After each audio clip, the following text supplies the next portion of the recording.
What's your thoughts on expectations from the SEC this year? And also, if you had one statement to kind of give, what would you direct to them? So I think the SEC is fighting its own turf war with the CFTC, the OCC, the Fed, and everybody else who wants to regulate Bitcoin and crypto. So they're fighting war by saying we're going to be tough on these people. Now, don't forget, the US government is full of baby boomers.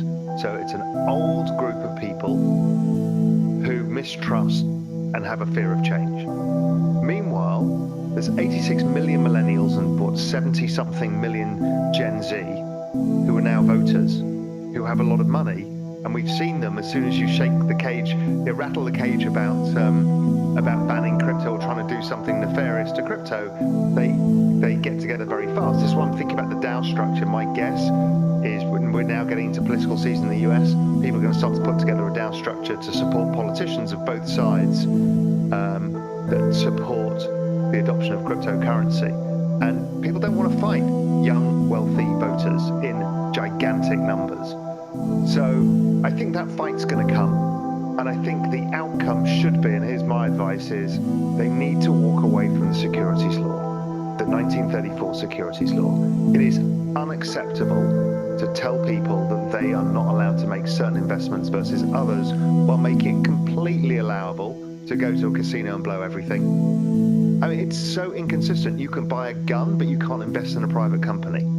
I mean, how dare they do that? And you've got a very large group of young people who have an all-time record value equity market, bond market, real estate market. Here's the opportunity of a lifetime, and you think it's right to stop them. So I think people need to change the rules. I spoke to the chief fintech officer of Singapore on Real Vision recently, and I said, how's Singapore doing it? And he said, well, what we've done is just said, we'll give you risk warnings. So we tell you that it's a risky thing, that it's an early stage investment, and that it could go to zero, but feel free to invest. And that seems much more sensible way of going about it than saying, well, if you're not worth $1 million, the day you're worth $999,000, you're not allowed to invest in certain things. And the day you go over, suddenly you're now smarter and experienced. It's ridiculous. So it has to stop.